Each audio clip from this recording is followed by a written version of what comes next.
Students beta, today's topic is accounting equation for class 11th and our question is question number 10. Welcome to my channel. Please share and subscribe my channel beta.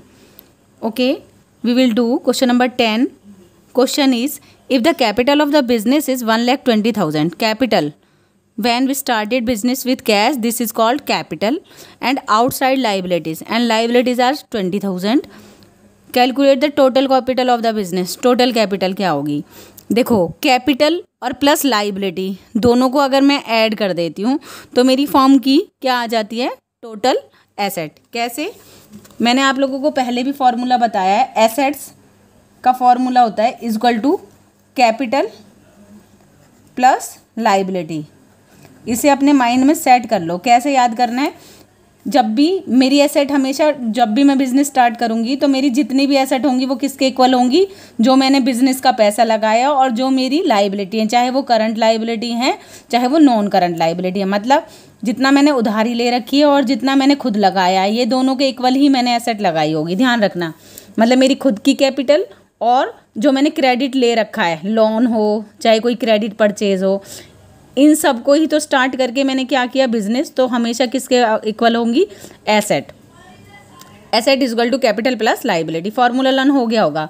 वो कह रहा है capital है 1,20,000 in this question and liability, outside liability is equal to 20,000. Then asset will be 1,40,000. Clear? Second question, if total asset of the firm ये और capital ये है तो क्रेडिटर्स बोले तो लाइबिलिटी पूछना चाह रहा है वो. क्रेडिटर्स मेरी क्या होती हैं? लाइबिलिटी. अब ध्यान से सुनना. 11th क्वेश्चन है, वो कह रहा है एसेट्स गिवन है, बस आप यही फॉर्मूला लर्न रख लो, और कैपिटल गिवन है, और कह रहा है क्रेडिटर मतलब लाइबिलिटी क्या होगी? लाइबिलिटी क्या होगी? तो भी कोई प्रॉब्लम नहीं है, लाइबिलिटी को इधर ही रहने दो. लाइबिलिटी में क्या कह रहा है? वो भी क्रेडिटर. तो हमें एज्यूम करना है कि लाइबिलिटी मेरी क्या है? क्रेडिटर. एसेट्स हमें क्या गिवन है? 1,30,000 एंड कैपिटल क्या गिवन है हम लोगों को? 80,000. ठीक है, तो क्रेडिटर इधर ही रहेंगे और ये इधर आगे क्या हो जाएगा? Minus 1,30,000 minus 80,000 is equal to creditor. Creditor मेरी लाइबिलिटी होती है. मैंने कहा है ना, लाइबिलिटी में वो आते हैं जिनसे मैंने उधार लिया हुआ है कुछ ना कुछ.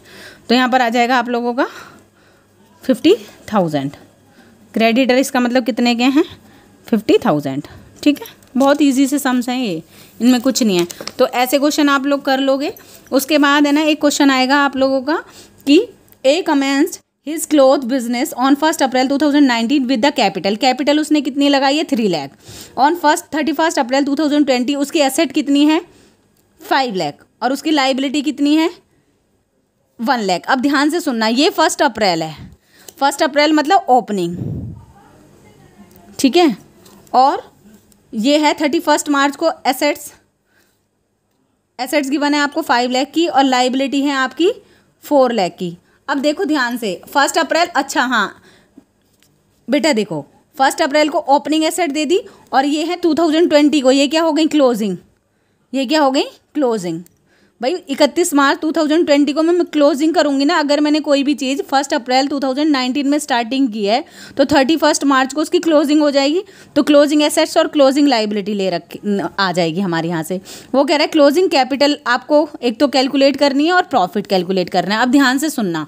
देखो, एसेट्स माइनस लाइबिलिटी क्या होती है मेरी? कैपिटल. क्योंकि एसेट्स, अगर मैं कैपिटल फॉर्मूला देखूं तो एसेट्स में से लाइबिलिटी इधर आएगी, एसेट्स माइनस लाइबिलिटी कैपिटल आ जाएगी. पहले यहाँ से हम क्लोजिंग कैपिटल कैलकुलेट कर लेंगे. 5 लाख में से एसेट्स में से माइनस करेंगे 4 लाख, तो हमारी क्या आ जाएगी? Closing capital. क्लियर हो रहा है? ठीक है. प्रॉफिट का फॉर्मूला क्या होता है? अब ध्यान से सुनना, प्रॉफिट का फॉर्मूला क्या होता है? बच्चे कन्फ्यूज हो जाएंगे इसमें, मतलब गलत उल्टा कर देते हैं. प्रॉफिट, अगर मैं एक शॉपकीपर हूँ, मान लो एग्जाम्पल दे रही हूँ, तो मान लो मैंने शॉप जब ओपन करी थी तो मेरे पास 10,000 रुपीज़ थे, और जब मैं शाम को शॉप क्लोज करी तो मेरे पास 20,000 है. तो अगर मैं प्रॉफिट, ये ओपनिंग बैलेंस है और ये क्लोजिंग बैलेंस है ना? ओपनिंग कैपिटल, क्लोजिंग कैपिटल कह सकते हैं इसको.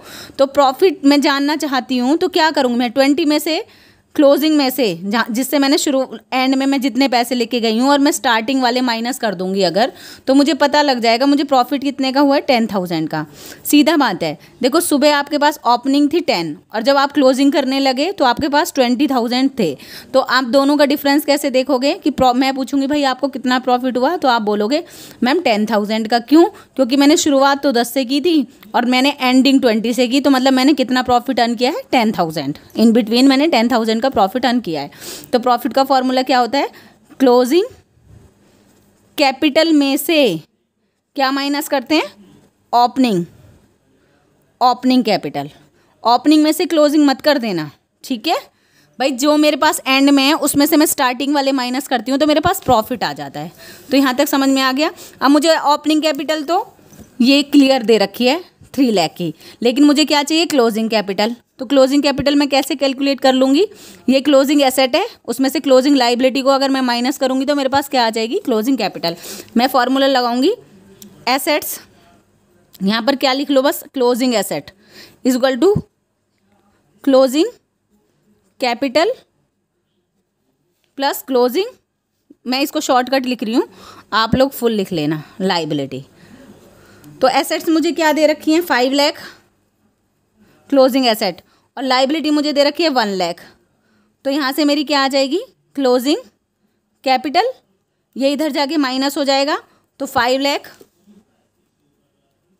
Minus 1 lakh is equal to closing capital, और मेरी क्लोजिंग कैपिटल क्या आ जाएगी, 4 lakh is equal to closing capital. ठीक है बेटा। अब मुझे प्रॉफिट जानना है।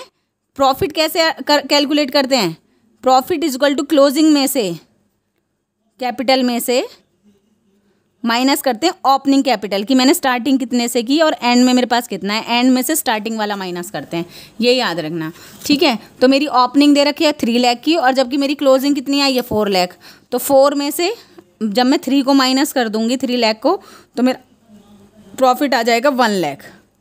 आ गया आंसर, ठीक है। तो देखो क्लोजिंग क्लियर, ठीक है। अब देखो एक और इसी फॉर्मूले में, इसी में ही क्लोजिंग कैपिटल और जो भी हमारा प्रॉफिट का, देखो यहाँ पर कराती हूँ, चलो। हमारा फॉर्मूला होता है profit is equal to closing capital minus opening capital, ठीक है, क्लियर। अगर कोई कह दे कि ड्राइंग, इसके साथ ड्राइंग और एडिशनल कैपिटल दे दे आपको, एडिशनल कैपिटल, ठीक है, और मैं कह रही हूँ आप लोगों से कि बेटा आप बताओ प्रॉफिट कितना हुआ अगर ड्राइंग भी है और एडिशनल कैपिटल भी है। तो हम क्या कर देते हैं, ऐड कर देते हैं ड्राइंग और माइनस क्या करते हैं, एडिशनल कैपिटल। क्यों करते हैं, देखो बताती हूँ। मान लो मैंने 1 लाख रुपीज़ से स्टार्टिंग की, ये है मेरी ओपनिंग कैपिटल, ठीक है, और जब मैंने क्लोज किया तो मेरे पास 1,50,000 कैपिटल थी, ठीक है। कौन सी कैपिटल है ये, क्लोजिंग कैपिटल। ध्यान से सुनना, इस बीच मैंने ड्राइंग कर ली कितने थाउजेंड की, 15,000 की, और एडिशनल कैपिटल मेरे पास है 10,000 की लगाई है मैंने। तो ध्यान से सुनना, ड्राइंग की वजह से ना मेरी कैपिटल, जो भी मेरी कैपिटल थी वो कम हो गई होगी, मतलब मुझे एक्चुअल में ना 50,000 का प्रॉफिट आ रहा है, क्योंकि क्लोजिंग में से ओपनिंग माइनस करूंगी तो मैं 50,000 का मुझे प्रॉफिट आ रहा है, जबकि ये एक्चुअल प्रॉफिट नहीं है। अगर मैं देखूं तो 15,000 तो जो मैंने इसमें से निकाल रखे हैं, ड्राइंग मतलब पर्सनल यूज़ के लिए निकाले, उसकी वजह से मेरी प्रॉफिट कम आ रहा होगा, तो वो मैं ऐड कर दूंगी, और एडिशनल कैपिटल की वजह से मेरा प्रॉफिट बढ़ रहा होगा, वो मैं माइनस कर दूंगी, ठीक है। क्योंकि भाई देखो ये तो मैंने अलग से लगाया, वो मेरा प्रॉफिट का पार्ट थोड़ी ना है। आपको प्रॉफिट हुआ 50,000 का और आपने ना अलग से 10,000 और लगा दिए, क्या लगा दिए, और लगा दिए, तो वो एक्चुअल में आपको उस टाइम पे तो 60,000 प्रॉफिट शो कर रहा है, लेकिन एक्चुअल में आपका प्रॉफिट क्या है, वो तो आपने एडिशनल लगाए ना। तो एडिशनल की वजह से क्योंकि प्रॉफिट इंक्रीज हो जाता है, इसलिए हम उसे माइनस कर देते हैं, क्योंकि एक्चुअल में वो हमारा प्रॉफिट नहीं होता, हम खुद अपनी और कैपिटल लगाए होते हैं, ठीक है। तो यहाँ पर अगर मैं एक्चुअल में देखूँ तो मेरा प्रॉफिट कितना आ जाएगा, 60,000 का। देखो ड्राइंग की वजह से आपका प्रॉफिट कम हो रहा होगा, जबकि एक्चुअल में आपको 50 की जगह 65 का प्रॉफिट हो रहा होगा, क्योंकि 15,000 आपने विड्रॉ कर लिए थे पर्सनल यूज़ के लिए, जो इसमें शो नहीं हो रहे। तो इसलिए हमेशा क्या करते हैं, ड्राइंग को ऐड कर देते हैं, क्योंकि इसकी वजह से आपने अपने घर निकाल के ले गए। ड्राइंग का मतलब होता है आपने पर्सनल यूज़ के लिए घर निकाल ले गए। तो 50 प्रॉफिट दिखा रहा है, लेकिन आपने ड्राइंग को भी शो करना पड़ेगा कि आपने विड्रॉ करे थे। तो इसका मतलब एक्चुअल में प्रॉफिट कितना हुआ होगा, 65,000 का। और 10,000 आपने एडिशनल कैपिटल लगाई है, जो अभी तो प्रॉफिट में ऐड है, लेकिन एक्चुअल में एडिशनल कैपिटल आपने खुद अपने पैसे लगाए हैं एक्स्ट्रा, तो वो प्रॉफिट नहीं होता ना, इसलिए वो माइनस कर देते हैं। क्लियर हो गया। तो इसका फॉर्मूला क्या होता है, क्लोजिंग माइनस ओपनिंग तो है ही, ड्राइंग की वजह से क्योंकि प्रॉफिट कम हो जाता है इसलिए प्लस कर देते हैं, और एडिशनल की वजह से क्योंकि प्रॉफिट बढ़ जाता है जो कि एक्चुअल में नहीं होता, उसे क्या कर देते हैं हम, माइनस। तो इस फॉर्मूले को याद रखना, प्लस होती है ड्राइंग और माइनस होती है एडिशनल कैपिटल, क्योंकि एडिशनल आपने लगाई है, वो प्रॉफिट थोड़ी ना ऐड कर रही है, और मुझे चाहिए जो रियल में प्रॉफिट हुआ है। तो रियल में जो प्रॉफिट हुआ है वो कैसे पता लगेगा, जो मैंने विड्रॉ कर दिए उन्हें प्लस कर दूंगी, और जो मैं एडिशनल लेके आया हूँ उन्हें माइनस कर देंगे। ठीक है, क्लियर। तो अब देखो ये फॉर्मूला, योगेश बहुत ही अच्छा वाला क्वेश्चन है। Yogesh commence business on 1 April 2017 with a capital of, starting की है तो कैपिटल ये, और लोन हम हमेशा क्या एज्यूम करते हैं कि मैंने 1 साल के मतलब बीच में लिया होगा कहीं ना कहीं, तो हमेशा ये क्लोजिंग होगा। बच्चे बहुत कंफ्यूज होंगे, याद रखना कभी भी आप लोन लोगे तो वो ओपनिंग में लोन नहीं लोगे आप, वो एंडिंग में शो होता है। किसमें, एंडिंग में। तो ये हमेशा क्लोजिंग लाइबिलिटी शो होगा, कभी भी लोन ओपनिंग लाइबिलिटी नहीं होगा। कौन सी लाइबिलिटी होगा, क्लोजिंग लाइबिलिटी। फिर वो कह रहा है ऑन 31 मार्च 2018 दिस एसेट ये है, तो ये भी क्लोजिंग एसेट है, ये क्लोजिंग लाइबिलिटी है। ठीक है, तो क्लोजिंग एसेट में से क्लोजिंग लाइबिलिटी मैं जब माइनस करूंगी तो मेरे पास क्या आ जाएगा, क्लोजिंग कैपिटल, जो कि क्या आएगी, 7 लाख। ध्यान रखना यहाँ पर मेन पॉइंट यही है कि बोरोड फ्रॉम जो सिटी बैंक से इसने लोन लिया है ना, वो हमेशा मेरी क्लोजिंग लाइबिलिटी होगी। लोन लेना मतलब लाइबिलिटी, और कौन सी लाइबिलिटी, क्लोजिंग। तो क्लोजिंग लाइबिलिटी है, क्लोजिंग एसेट है, तो यहाँ से मैं क्लोजिंग कैपिटल कैलकुलेट कर सकती हूँ, क्योंकि मुझे क्या करना है, प्रॉफिट। और प्रॉफिट का फॉर्मूला क्या होता है, closing capital minus opening capital. तो क्लोजिंग कैपिटल तो यहाँ से आ गई, ओपनिंग हमें गिवन है, तो हम क्या कैलकुलेट कर लेंगे, क्लोजिंग कैपिटल। देखो कैसे, ये है हमारा क्वेश्चन नंबर 13। प्रॉफिट का फॉर्मूला क्या होता है, is equal to closing capital minus opening capital. ठीक है, अब उसने क्या रखा है, इसने दिया नहीं है क्लोजिंग, तुम्हें सिर्फ कंफ्यूज करने के लिए दिया है लोन। ठीक है, तुम्हें क्या दिया है, लोन, और तुम्हें क्या दिया है, एसेट। दोनों क्या क्या है, क्लोजिंग। तो मेरे पास क्लोजिंग कैपिटल मुझे कैलकुलेट करनी है, तो मैं यहाँ से क्लोजिंग कैपिटल कर लूँगी, और ओपनिंग मुझे गिवन है, क्योंकि मुझे प्रॉफिट जानने के लिए दोनों चीज़ें ज़रूरी हैं। तो क्लोजिंग कैपिटल मैं कैसे कर लूँगी, कैलकुलेट कर लूँगी। क्लोजिंग कैपिटल का फॉर्मूला क्या होगा, closing assets minus closing liability, दोनों गिवन है। जो ये लोन फ्रॉम बैंक है ना, ये मेरी क्लोजिंग लाइबिलिटी होगी हमेशा। तो क्लोजिंग एसेट मुझे कितना दे रखा है, 8 लाख का, तो 8 में से 1 में माइनस करूँगी तो 7 लाख आ जाएगा। 8 lakh minus 1 lakh is equal to 7 lakh. देखो फॉर्मूला ये वही है, assets is equal to capital plus liability, बस मैंने इसको चेंज कर दिया, कैपिटल को हमने यहाँ रखा और लाइबिलिटी उधर जाके माइनस हो गई। मतलब फॉर्मूला देखो यही है, ये इसमें क्या कैलकुलेट करना है, ये करना है।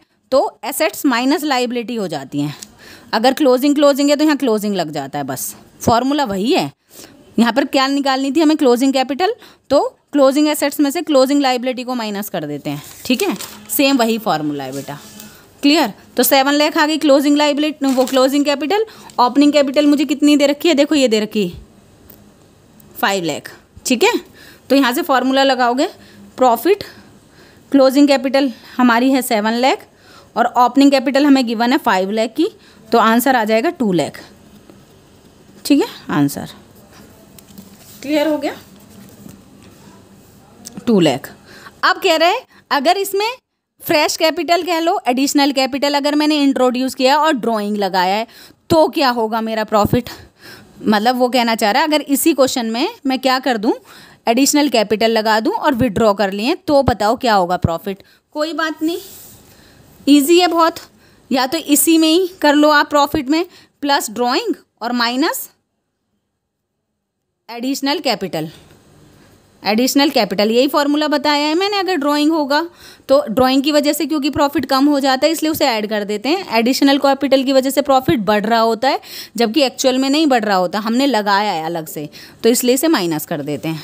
तो आप ये फॉर्मूला पूरा लगा लो, या तो क्या closing capital minus opening capital. वैसे मेन फॉर्मूला यही होता है, ओपनिंग कैपिटल प्लस ड्राइंग है, याद रखना, ड्राइंग माइनस एडिशनल कैपिटल। ठीक है, या यहीं पे कर लेते हैं। क्या होगा, 7 lakh minus 5 lakh plus drawing है हमारी, देखो पर्सनल यूज़ के लिए जो कह दे 10 और एडिशनल मतलब फ्रेश कह दे 40, तो प्लस 10 माइनस 40। ठीक है, तो यहाँ पर 2 लाख 210 में से 40 को अगर माइनस कर दोगे तो यहाँ पर 170 आ जाएंगे, 1,70,000 प्रॉफिट आ जाएगा अगर ड्राइंग और एडिशनल कैपिटल है तो। ठीक है, देखो क्लियर आ गया समझ में। ठीक है, अब वो कह रहा है क्वेश्चन नंबर 14 है, give one example of each of the following transaction. देखो ये तुम्हें ना खुद आना चाहिए बेटा, ये वाला क्वेश्चन है ना आपके लिए खुद के लिए है।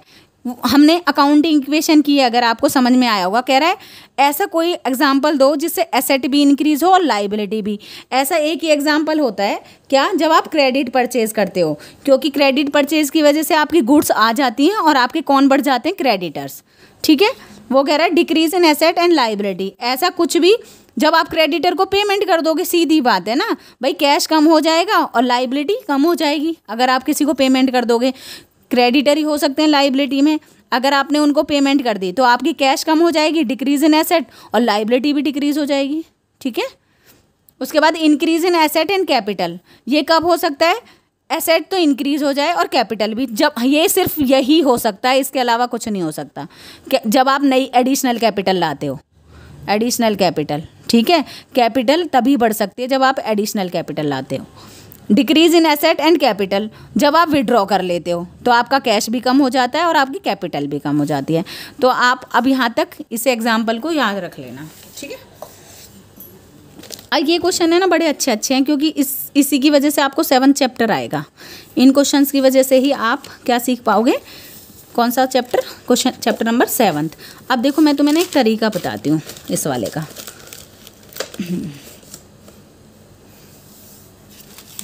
देखो बहुत आसान है।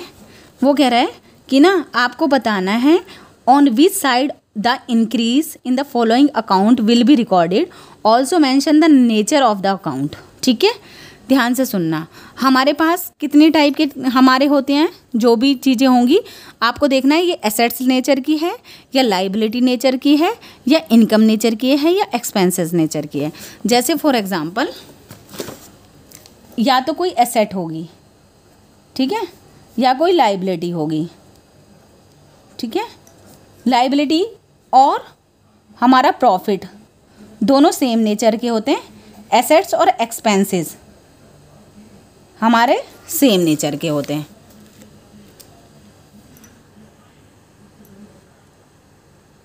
एक मिनट रुको।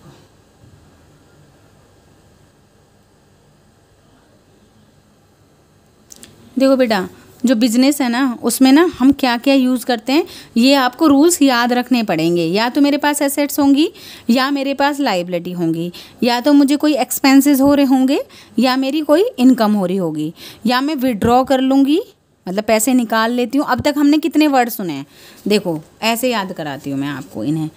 अब तक मैंने क्या क्या आया है, या तो मेरे एक्सपेंसेस आए थे, या मेरी क्या आई थी एसेट, या मैंने विड्रॉ करा था ड्राइंग्स। ठीक है, या तो लाइबिलिटी था या प्रॉफिट था या कैपिटल लगाई थी मैंने बिजनेस में, है ना। अब तक आपने यही चीज़ें पढ़ी हैं। और कुछ है जो रह गया हो, एक और है बैंक ओवरड्राफ्ट। क्या, बैंक ओवरड्राफ्ट। ये भी मेरी लाइबिलिटी होती है, मैंने ज़्यादा पैसे ले लिए। मतलब जो ये वाला बॉक्स है ना, लाइबिलिटी, कैपिटल भी मेरी लाइबिलिटी होती है, बिजनेस के पॉइंट ऑफ व्यू से। बैंक ओवरड्राफ्ट भी मेरा लाइबिलिटी है। और एक चीज़ तुम्हें याद रखना होगा बस, प्रॉफिट। ठीक है, क्या? प्रॉफिट। ठीक है, इन सब का नेचर है ना, कौन सा नेचर होता है? Credit nature. कौन सा नेचर होता है? क्रेडिट। पूरा लिख देती हूँ, क्रेडिट नेचर होता है। आपको माइंड में बिठा लेना है कि लाइबिलिटी, कैपिटल, बैंक ओवरड्राफ्ट और मेरे कोई भी प्रॉफिट हो रहे हैं, इनका नेचर होगा क्रेडिट नेचर। इसका मतलब क्रेडिट नेचर क्या? जिसका जैसा नेचर है ना बेटा, मान लो किसी चीज़ का क्रेडिट नेचर है तो वो इंक्रीज होगी तो क्रेडिट ही होगी। मतलब जब भी वो इंक्रीज होगी तो क्रेडिट होगी, और अगर इसका क्रेडिट नेचर है वो डिक्रीज होगी तो क्या होगी? डेबिट। मतलब अगर इसका क्रेडिट नेचर है तो जिसका भी जैसा नेचर होता है, इंक्रीज होगा तो क्रेडिट होगा, और अगर डिक्रीज होगा तो उल्टा हो जाएगा। डिक्रीज होगा तो डेबिट होगा। आ रही है बात समझ में? मतलब इंक्रीज कैसे? जब भी बढ़ेगी कैपिटल तो वो क्रेडिट ही होगी, और जब कैपिटल कम होगी तो वो डेबिट हो जाएगी। क्लियर हो गया? सेम बैंक ओवरड्राफ्ट मेरी लाइबिलिटी है, जब भी ज़्यादा मैं बैंक से ओवरड्राफ्ट लूँगी वो क्रेडिट ही होगा, और अगर मैं बैंक से ओवरड्राफ्ट बैंक वालों को वापस पैसा कर देती हूँ, मतलब ओवरड्राफ्ट डिक्रीज हो जाता है, तो वो डेबिट हो जाएगा। तुम्हें ये चीज़ें ना, इसका ये याद रखना है अभी। ठीक है, अब मैंने इजी तरीके से आप लोगों को बता दिया है। उसके बाद क्या होता है? एक्सपेंसेस, एसेट, या फिर यहाँ पर कह दो बैंक बैलेंस, बैंक या कैश बैलेंस मेरी दोनों। ओवरड्राफ्ट मतलब ज़्यादा ले लेना तो लाइबिलिटी है, लेकिन बैंक या कैश बैलेंस मेरा नॉर्मल एसेट होता है। एसेट में ही आते हैं ये दोनों। ठीक है, ड्रॉइंग्स और कौन सा? बैंक बैलेंस या कैश बैलेंस, इनका नेचर होता है डेबिट। कौन सा नेचर के होते हैं ये? डेबिट। एसेट में कुछ भी आ सकता है, फर्नीचर, ठीक है, कैश, मशीनरी, वही जो मैंने समझा रखे हैं आपको, दो टाइप की होती हैं एसेट्स, टेंजिबल और इनटेंजिबल, मतलब कोई भी एसेट हो। ठीक है, लाइबिलिटी भी कोई भी लाइबिलिटी हो, तो इनका नेचर कैसा होता है? डेबिट नेचर की होती हैं। तो जिसका जैसा नेचर है वो इंक्रीज होता है तो वही होता है। मतलब इंक्रीज देन डेबिट, इंक्रीज होगा तो क्या होगा? डेबिट, जिसको DR बोल देते हैं शॉर्टकट में, और डिक्रीज होगा तो क्रेडिट हो जाएगा। जब भी जिसका जैसा नेचर होगा वो इंक्रीज होगा तो डेबिट होगा। मतलब मान लो किसी चीज़ का डेबिट नेचर है तो वो जब भी बढ़ेगा तो डेबिट ही होगा, और जब कम होगा तो उल्टा हो जाएगा, क्रेडिट हो जाएगा। अगर लाइबिलिटी है तो उसका क्रेडिट नेचर होता है, तो इंक्रीज होगी तो क्रेडिट होगी, और डिक्रीज होगी तो डेबिट। मतलब अगर मेरा नेचर गुस्से वाला है तो मुझे ज़्यादा गुस्सा आ रहा है तो मेरे एक्सप्रेशन भी गुस्से वाले ही होंगे। सेम इनका भी वैसा ही है कि अगर कोई हंसमुख सा बंदा है वो हंसता ही रहता है, उसका नेचर है। सेम लाइबिलिटीज़ का क्रेडिट नेचर होता है, liability, capital, profit, overdraft. Main है ओवरड्राफ्ट तो तुम समझ जाओगे, लेकिन मेन है 3, लाइबिलिटी हो कोई भी, प्रॉफिट हो और कैपिटल हो। इनका नेचर कौन सा होता है? प्रॉफिट को इनकम भी बोल सकते हैं, क्या बोल सकते हैं? इनकम, और इनको बोल सकते हैं एक्सपेंसेस। ठीक है, या फिर यहाँ पर लॉसेस हो सकते हैं। हाँ, इन सब का नेचर कौन सा होता है? अब तुम सोच रहे हो मैम लॉसेस का क्यों होता है डेबिट नेचर, ये तो लॉस हो रहा है तो जा रहा है। ठीक है, लेकिन बेटा ये आगे 7 चैप्टर में ये विद लॉजिक आप समझ पाओगे। लेकिन अभी आपको कौन सी बात याद रखनी है कि एक्सपेंसेस, एसेट, ड्राइंग और बैंक, इनका डेबिट नेचर होता है, और जिस चीज़ का जैसा नेचर होता है वो इंक्रीज होती है तो वही होती है। इंक्रीज होगी तो डेबिट, डिक्रीज होगी तो क्रेडिट। इन सब का क्रेडिट नेचर होता है, इंक्रीज होंगी तो क्रेडिट, डिक्रीज होंगी तो डेबिट। याद हो गया होगा, इसके अलावा कुछ नहीं है, बस यही चीज़ें याद रखनी है आपको। अब देखो आप सारे क्वेश्चन कर पाओगे। देखो फर्नीचर मेरी एसेट है, और वो कह रहा है कि ये कौन सी साइड इंक्रीज होंगी, तो ये कौन सी साइड रिकॉर्ड होंगी?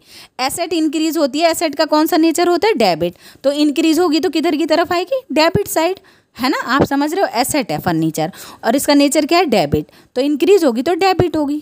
ठीक है, रेंट, अब हम सेकंड पे आएंगे, रेंट पेड। रेंट पेड मेरे क्या हैं? एक्सपेंसेस हैं। रेंट पेड मेरे क्या हैं? एक्सपेंसेस हैं।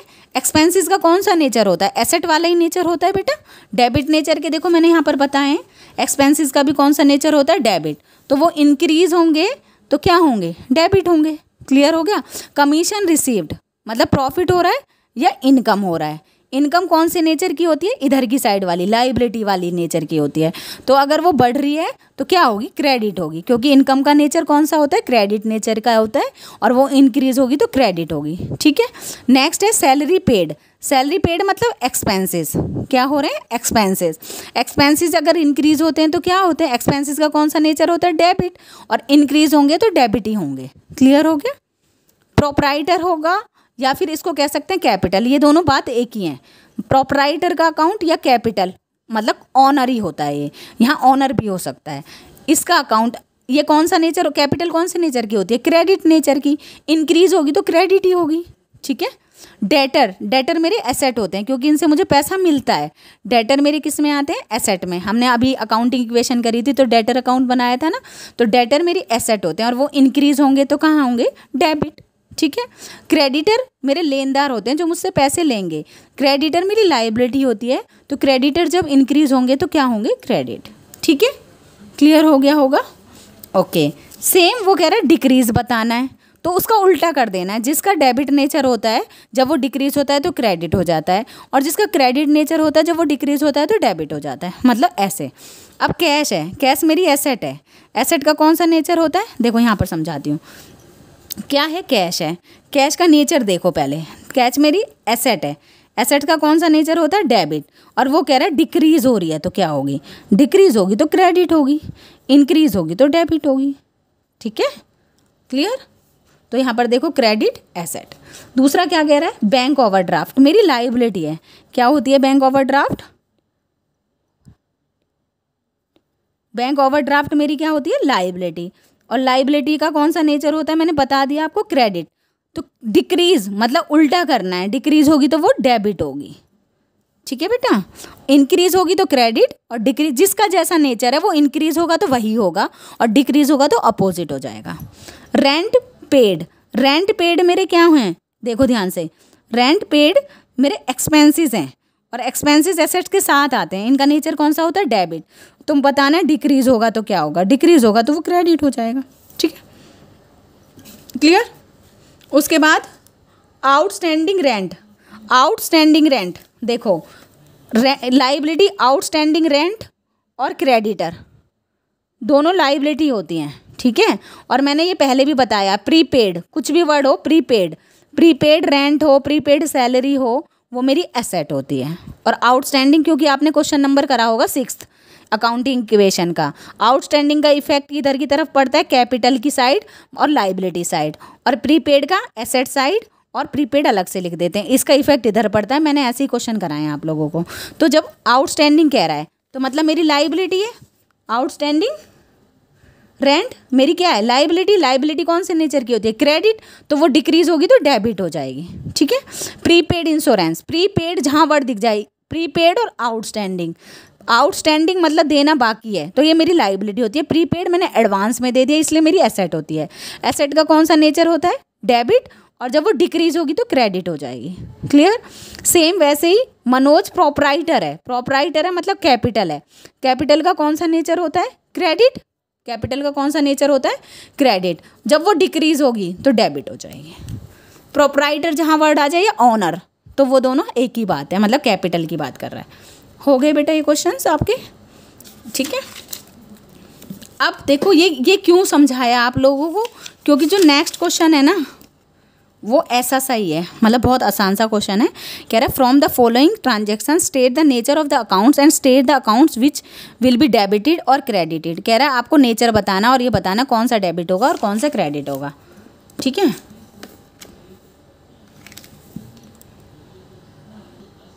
बेटा 17 क्वेश्चन है ना, बहुत लॉन्ग हो जाएगा, और मैं ये वीडियो ना मतलब आज मैं सोच रही हूँ ये मैं कंप्लीट करा दूँ तो तुम्हारे बस एक क्वेश्चन ये और एक 9th का बी पार्ट, वो ये दोनों लॉन्ग क्वेश्चन है, ये दोनों मैं एक वीडियो में करा दूँगी। ठीक है बेटा, हाँ मैं तब तक है ना आप लोगों को 18 क्वेश्चन करा देती हूँ, क्योंकि ना ये बहुत लॉन्ग फॉर्मेट से हो जाएगा। मुझे कोई प्रॉब्लम नहीं है क्योंकि मुझे तो सारा सिलेबस ही मतलब कराना ही है ना, तो ये ऐसे बहुत बड़ी टेबल बनेगी और सारी चीज़ें आपको, तो मैं अलग से इसके लिए एक वीडियो बना दूंगी, वरना ना बहुत ज़्यादा ये लॉन्ग हो जाएगा, क्योंकि अभी 29 मिनट की वीडियो कंप्लीट हो चुकी है।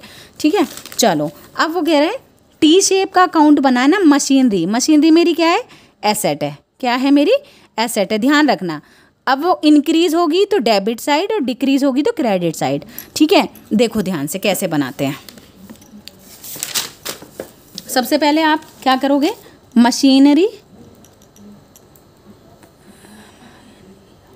अकाउंट बनाओगे और लिखोगे यहाँ पे क्या, पर्टिकुलर अमाउंट। देखो कैसे बनाते हैं इसका फॉर्मेट, ध्यान से सुनना। किसी भी एसेट का फॉर्मेट जब भी बनाओगे आप, ऐसे बनाओगे आप लोग कि दो साइड, मतलब एक अगर डेबिट हो रहा होगा, डेबिट मशीनरी क्योंकि मेरी एसेट है, क्या है एसेट, तो डेबिट कब होगी, इंक्रीज होगी तो डेबिट होगी, मैंने आपको बता दिया।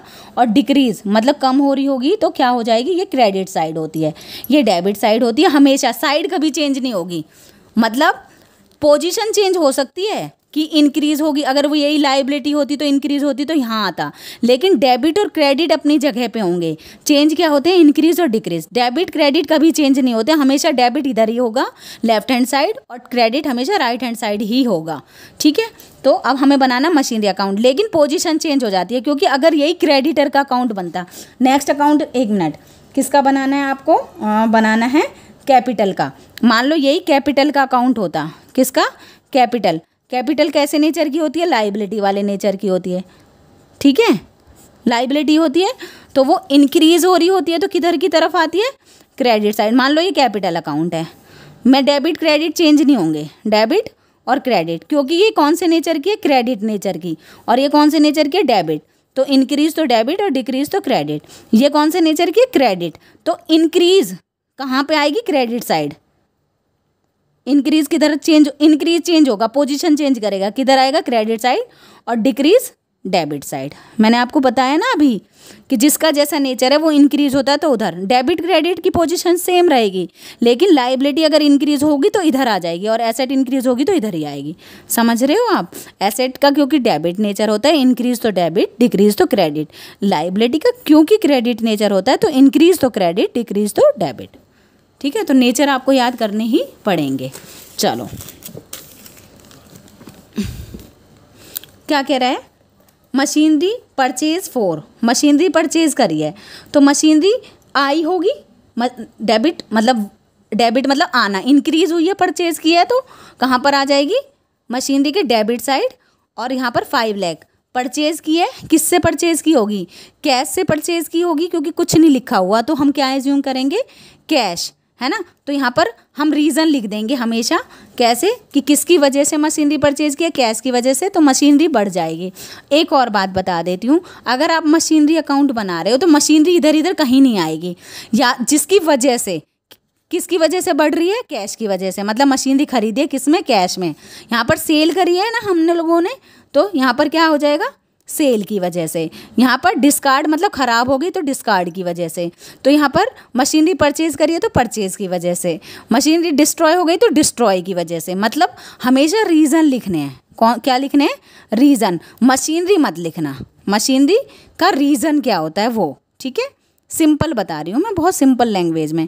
कभी भी यूँ मत करना बस मशीनरी मशीनरी मशीनरी, नहीं, विद रीज़न। मशीनरी परचेज़ की है तो बढ़ गई तो इधर, मशीनरी सेल की है, सेल तो इधर, मशीनरी डिस्कार्ड मतलब ख़राब हो गई, कम हो गई तो इधर, मशीनरी परचेज फिर से करी मतलब बढ़ गई तो इधर, मशीनरी डिस्ट्रॉय हो गई मतलब ख़राब हो गई तो इधर। ठीक है बेटा,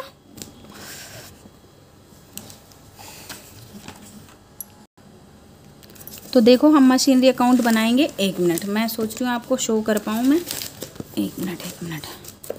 ठीक है, देखो मशीनरी परचेज़ की है तो कुछ नहीं लिखा हुआ तो हम एज्यूम करेंगे कैश में परचेज़ किया है।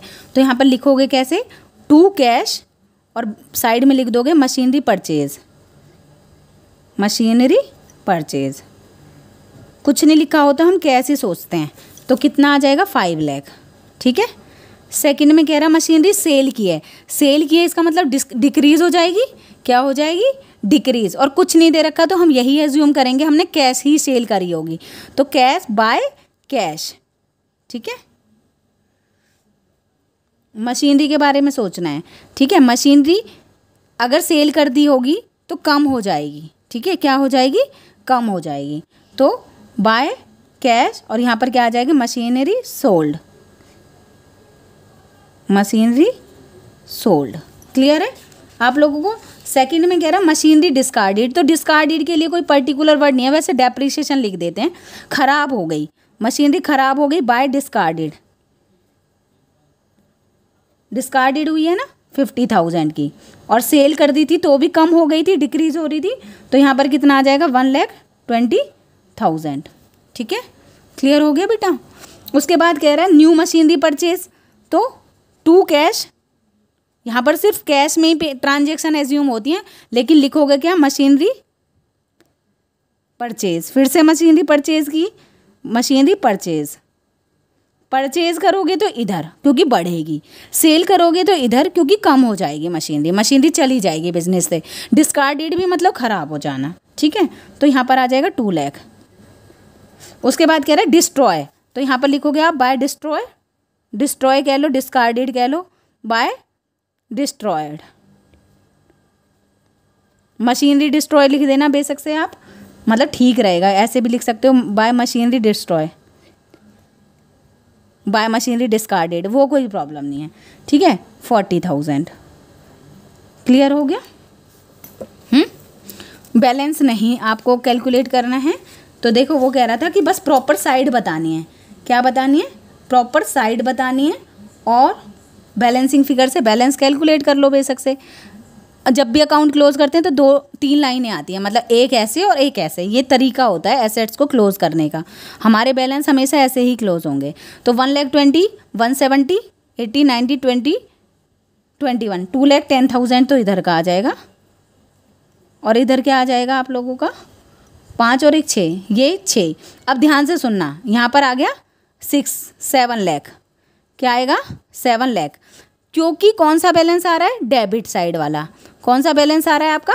डेबिट साइड वाला आ रहा है ना। क्लियर हो रहा है आप लोगों को। तो और ये जबकि कम आ रहा है, तो यहाँ पर आप कैसे लिखोगे? टोटल हमेशा दोनों साइड का इक्वल लिखोगे, तो यहाँ पर 7 ही लिखोगे आप लोग। 7 जिधर का ज़्यादा आ रहा होता है। ठीक है, तो बैलेंसिंग फिगर से आएगा यहाँ पर टोटल बैलेंस। क्रेडिट साइड कितना आ जाएगा? 7 में से ये वाले 210 माइनस कर दोगे आप, तो 7 में से 210 को माइनस करो, 0, 9, 6 में से 2 गए तो 4,90,000 आ जाएगा आप लोगों का टू बैलेंस। 4,90,000। स्पेस थोड़ा कम रह गया, लेकिन आप लोग समझ जाओगे। आ गया। देखो, परचेज की है तो इंक्रीज होगी तो इधर, सेल की है जाएगी डिक्रीज होगी तो इधर, डिस्कार्डेड की वजह से भी इधर, और हमारा डिस्ट्रॉय की वजह से भी इधर। फिर हम बैलेंस देखते हैं। मशीनरी का ना हमेशा डेबिट बैलेंस आएगा। ठीक है, डेबिट जिस चीज़ का जैसा नेचर है ना, उसका बैलेंस भी वैसे ही आता है। एक लॉजिक बता रही हूँ। तो ये 5 और 2 7 लाख होते हैं, तो यहाँ पर आ गए 7, और जबकि ये 210 आ रहे थे, तो यहाँ पर जो कम होता है उधर, मतलब मान लो इधर ज़्यादा हो रहा है और ये कम, तो यहाँ पर आ जाएगा टोटल बैलेंस, जो भी जितना कम होता है वो। ठीक है, टोटल तो जो दोनों साइड जो ज़्यादा होता है वो लिखते हैं। अगर इधर का ज़्यादा होता तो इधर वो आता और यहाँ बैलेंस आ जाता, लेकिन इधर का ज़्यादा है तो जिधर कम होता है उधर बैलेंस आ जाता है। ठीक है बेटा, क्लियर हो गया। ऐसे ही करते हैं सम्स को। ठीक है, अब जैसे नेक्स्ट क्वेश्चन है आप लोगों का, कौन सा? कैपिटल अकाउंट बनाना है। कैपिटल का नेचर कौन सा होता है? क्रेडिट। तो अब की बार प्रॉपर करा दूंगी आप लोगों को। इधर से शुरुआत होगी। देखो, स्टार्टेड बिजनेस विद कैश, तो आया होगा कैपिटल, तो यहाँ पर क्या करोगे आप? बाय कैश, और लिख दो स्टार्टेड बिजनेस, स्टार्टेड बिजनेस, क्योंकि क्रेडिट नेचर है, क्योंकि क्रेडिट नेचर है तो इंक्रीज होगी तो इधर, तो 45,000 विड्रॉ करोगे तो कैपिटल कम हो जाता है, तो यहाँ पर आ जाएगा टू ड्रॉइंग। किसकी वजह से? टू ड्रॉइंग की वजह से। वजह लिखते हैं हमेशा 10,000। ठीक है, फर्दर कैपिटल यूज़ करिए तो बाय कैश करोगे, और क्या लिखोगे यहाँ पर? एडिशनल कैपिटल की वजह से हमने कैपिटल बढ़ा दी। बढ़ेगी तो इधर, देखो एसेट बढ़ रही थी तो इधर, और लाइबिलिटी बढ़ती है तो इधर। ठीक है, एसेट बढ़ती है तो डेबिट साइड, और लाइबिलिटी बढ़ती है तो credit side. Income tax paid, कुछ भी पेड करूँगी तो मेरी कैपिटल कम होगी, तो यहाँ पर आ जाएगा टू कैश, और ब्रैकेट में लिख देना इनकम टैक्स पेड, कितना? 5,000। ठीक है, उसके बाद क्या कह रहा है, प्रॉफिट हो रहा है, प्रॉफिट की वजह से मेरी कैपिटल इंक्रीज होती है बाय कैश, और यहाँ पर लिख दोगे प्रॉफिट, ठीक है, कितना 30,000। क्लियर हो गया। अब आप टोटल करोगे, जिस चीज़ का जैसा नेचर है, देखना आपका इसका क्रेडिट बैलेंस ज़्यादा आएगा, किसी का डेबिट नेचर है तो उसका डेबिट बैलेंस ज़्यादा आता है, किसी का क्रेडिट नेचर है तो उसका क्रेडिट बैलेंस ज़्यादा आता है हमेशा। 45 और 5 ये हो जाएंगे हमारे 1,30,000, और देखो यहाँ पर आ रहा है सिर्फ 15, तो 1,30,000 माइनस 15 करोगे तो 1,15,000 यहाँ पर टू बैलेंस कैरी डाउन, मतलब स्टार्टिंग यहाँ से की थी, स्टार्टेड बिजनेस, ये ब्रॉड डाउन था। जब भी कैपिटल की बात होगी तो ये ब्रॉड डाउन और ये कैरी डाउन आ जाएगा कि साल के एंड में हमारे पास ये कैरी डाउन है। और टोटल मैंने कहा ना जिसका ज़्यादा होता है, इसमें 130 ज़्यादा था तो इसलिए टोटल हमेशा यहाँ पर आएगा। ठीक है बेटा, जो ज़्यादा, इसमें 7 था ज़्यादा तो 7 आया था, इसमें 130 ज़्यादा है तो 130 आया। ठीक है, ठीक है। एसेट्स में और कैपिटल में यही डिफरेंस है। यहाँ पर आप कैरी डाउन लिखोगे, ब्रॉड डाउन की ज़रूरत नहीं है, मैं बता रही हूँ, शुरुआत यहाँ से होती है और एंड यहाँ से होता है। एसेट्स में यहाँ पर बस थोड़ा स्पेस कम हो गया बेटा, इसको थोड़ा मैं अंडरलाइन कर देती हूँ ताकि आप लोगों को थोड़ा दिख जाए। बैलेंस जो टोटल होगा वो दोनों साइड इक्वल, ये तो टोटल इक्वल, और इसमें से ये टोटल माइनस कर दोगे तो बैलेंसिंग फिगर से ये आ जाएगा, और इसमें बैलेंसिंग फिगर से ये आ जाएगा। ठीक है, ये इनका आंसर है। क्रेडिट नेचर की होती है इसलिए इंक्रीज होगी तो इधर, डिक्रीज होगी तो इधर। ऐसे डेबिट नेचर की होती है इसलिए परचेज इधर, सेल इधर, सेल कर दिया तो चली जाएगी, कम हो जाएगी, डिस्कार्डेड होगी तो चली जाएगी, और डिस्ट्रॉय हो जाएगी तो चली जाएगी, क्योंकि सेल करी है इसलिए चली गई, कम हो गई। मशीनरी डिस्कार्डेड हो गई, कम हो गई, डिस्ट्रॉय हो गई, कम हो गई, इसलिए यहाँ पर आ गई। एसेट्स कैपिटल में उल्टा होता है, आती है तो यहाँ पर जाएगी, कम होगी तो यहाँ पर। भाई स्टार्टेड किया, यहाँ पर आ गई, एडिशनल लगाया और आ गई, इंक्रीज हो गई यहाँ पर। प्रॉफिट हुआ यहाँ पर, लेकिन ड्राइंग की वजह से कैपिटल कम होती है इसलिए यहाँ पर। इनकम टैक्स पे की वजह से कैपिटल कम होती है इसलिए यहाँ पर। ठीक है, तो नेचर याद रखना है, क्योंकि कैपिटल का क्रेडिट नेचर होता है तो ये लाइन भी लिख लो। क्रेडिट नेचर होता है तो इंक्रीज होगा तो क्रेडिट साइड, और डिक्रीज होगी तो डेबिट साइड। ठीक है, डिक्रीज होगी तो डेबिट साइड, क्योंकि इसका डेबिट नेचर होता है तो इंक्रीज होगी तो डेबिट साइड और डिक्रीज होगी तो क्रेडिट साइड। ठीक है बेटा, साइड डेबिट क्रेडिट चेंज नहीं होंगी, बस उनकी पोजीशन चेंज हो जाएगी। एसेट का डेबिट नेचर होता है तो डेबिट साइड, और क्योंकि कैपिटल का क्रेडिट नेचर होता है तो इंक्रीज इधर हो जाएगा। ठीक है, सेम वैसे ही एसेट का डेबिट नेचर होता है, डिक्रीज होगी तो क्रेडिट साइड आएगी, लेकिन कैपिटल का क्योंकि क्रेडिट नेचर होता है तो डिक्रीज होगी तो वो डेबिट साइड आएगी। मतलब सिर्फ इंक्रीज और डिक्रीज चेंज होते हैं, डेबिट और क्रेडिट साइड चेंज नहीं होती हैं। बच्चे इनको भी चेंज कर देते हैं, तो ये अपनी जगह ही रहेंगी। अगर कैपिटल का क्रेडिट नेचर है तो इंक्रीज होगी तो इधर, डिक्रीज होगी तो इधर। ठीक है, शायद मैंने अच्छे से समझा दिया हो बेटा आपको, अगर कोई गलती होगी तो सॉरी, बट कोशिश करिए कि आप लोग समझ जाओ। ठीक है, हमेशा रीज़न लिखते हैं, कैश की वजह से मतलब रीज़न लिखते हैं ज़्यादातर। ठीक है, अगर मैं कैपिटल बना रही हूँ तो यहाँ बार बार कैपिटल नहीं आएगा, मशीनरी बना रही हूँ तो यहाँ बार बार मशीनरी नहीं आएगा। किसकी वजह से? कैश की वजह से, डिस्कार्ड की वजह से, डिस्ट्रॉय की वजह से, वजह लिखते हैं हमेशा। ठीक है बेटा, reason. Thank you so much बेटा। प्लीज़ लेकिन ज़्यादा से ज़्यादा लोगों को मेरा चैनल शेयर करें और सब्सक्राइब करें बेटा मेरा चैनल, और मेरे से जितना हो पाएगा उतनी मैं आपकी हेल्प कर पाऊँगी।